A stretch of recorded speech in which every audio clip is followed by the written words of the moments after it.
आपने कभी सोचा है कि खाड़ी देशों के आगे यानी गल्फ देशों के आगे हमारा भारत क्यों झुक रहा है, लगातार उनको खुश करने में क्यों लगा हुआ है? जब नुपुर शर्मा ने पैगंबर के ऊपर बयान दिया था तो उनको हटा दिया गया है 6 साल के लिए, और साथ ही कुछ अपने नेताओं को समझाया कि ऐसी भाषा का इस्तेमाल ना करें। इस्लामिक कंट्री की तरफ से लगभग 14 कंट्री हैं जिसमें इन्होंने सवाल उठाया है हमारे भारतवर्ष में कि हम आपत्तिजनक बयान दे रहे हैं और इससे हालात खराब हो सकते हैं।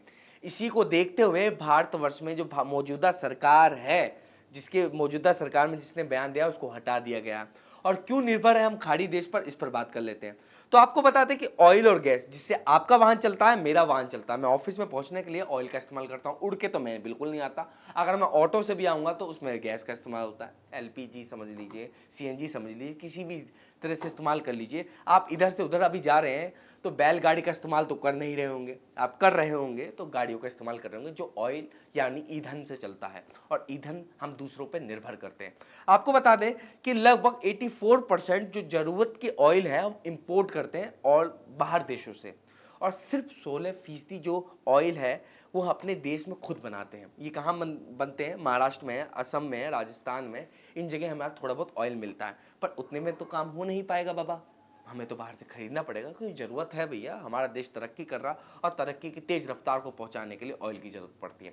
यही एक कारण है कि हम बाहर से इंपोर्ट करते हैं। आपको बता दें, जो मेरे पास छोटा सा आंकड़ा, उस आंकड़े के हिसाब से खाड़ी देशों से लगभग 60% हम ऑयल और गैस लेते हैं। आसान शब्दों में समझते हैं कि अगर हमारे देश में 100 लीटर ऑयल की ज़रूरत होती है तो 100 लीटर ऑयल में से 60 लीटर ऑयल तो हम खाड़ी देशों से लेते हैं। बाकी कहां से लेते हैं? तो आपको बता दें 27 देशों से हम ऑयल इंपोर्ट करते हैं। तो सिर्फ ईरान, इराक, ये यूएई, यही एक ऐसे देश नहीं है, और भी देशों से हम ऑयल इंपोर्ट करते हैं, पर लगभग 60% हम ऑयल इन देशों से इस्तेमाल करते हैं। तो झुकना पड़ता है क्योंकि मजबूरी है हमारी, क्योंकि इनसे हम हालात ख़राब नहीं कर सकते। और अगर आपके मन में ये आ रहा होगा कि पाकिस्तान के कहने पर ये सब हो रहा है, तो जी नहीं, हमारी दोस्ती काफ़ी अच्छी है। हाल ही में एक राष्ट्र प्रवक्ता की मौत हुई थी जिनका देहांत हुआ था, और हमारे देश के झंडे भी झुकाए गए थे। और किस देश के थे? यूएई के। खैर, आगे हम बात कर लेते हैं दूसरा क्या कारण है, उसके ऊपर बात करते हैं। ट्रेंड मतलब व्यापार, व्यापार समझते हैं आप, लेन देन का व्यापार, इंपोर्ट एक्सपोर्ट की बात करते हैं। तो लगभग जब हम व्यापार की बात करेंगे तो तीसरे नंबर पे हमने सबसे ज़्यादा जो व्यापार किया है वो हमने यूएई से किया। 72.9 बिलियन डॉलर का हमने व्यापार किया है। किसके साथ? यूएई के साथ। तो बाबा तीसरा कारण बहुत इंपॉर्टेंट है, एनआरआई। आपने नाम तो सुना होगा, और एनआरआई का नाम सुन के आप उनके सोचते होंगे कि भाई ये है बड़ा आदमी।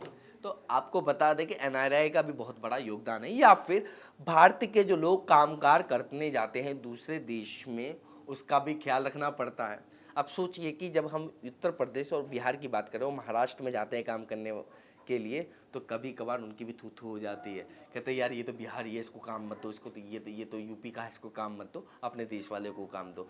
तो कहीं ना कहीं जब बिहार का कोई आदमी कुछ ऐसा बोल देगा महाराष्ट्र के खिलाफ, तो महाराष्ट्र के लोग कुछ ना कुछ बोल देंगे उन लोगों को। तो सोचिए, तो राज्य की बात है।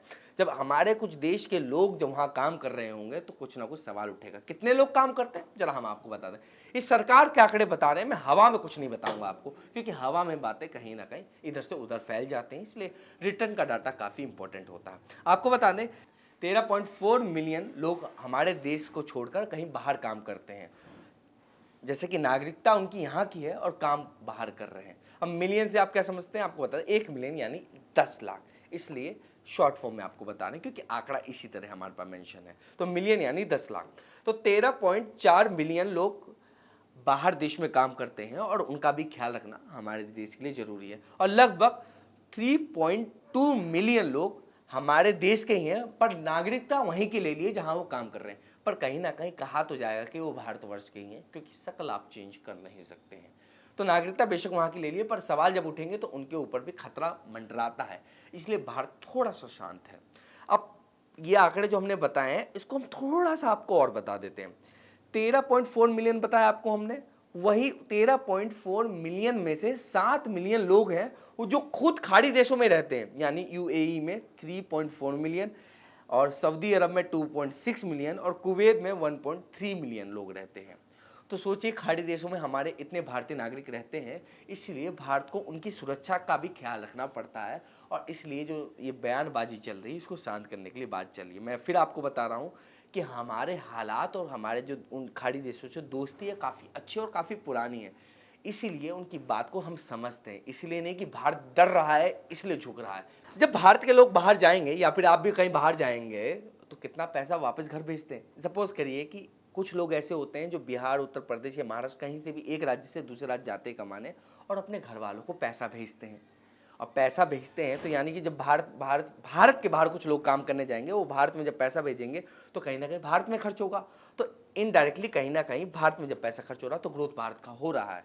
तो कितना ग्रोथ हो रहा है हम आपको बता दें। एक आंकड़ा है 2020 में वर्ल्ड बैंक के हिसाब से, लगभग 83 बिलियन डॉलर, बिलियन ना कि मिलियन, बिलियन डॉलर घर भेजे जाते हैं।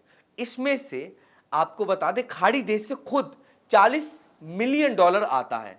यानी कि खाड़ी देश में लगभग आधे लोग, आधे से भी ज्यादा जो पैसा आता है हमारे देश में वो खाड़ी देशों से आता। तो इसलिए इंपॉर्टेंट बन जाता है खाड़ी देश। ये थोड़ी इंफॉर्मेशन हमने अलग अलग न्यूज़ चैनल से रिसर्च करी है। आपको इन्फॉर्मेशन अच्छी लगी हो तो आगे ये वीडियो शेयर करिएगा, अगर अच्छी नहीं लगी हो तो डिसलाइक कर दीजिएगा, अच्छी लगी हो तो लाइक कर दीजिएगा और सब्सक्राइब करना ना भूलें। और भी अपडेट्स के लिए बने रहे ऑथम न्यूज़ के साथ। धन्यवाद।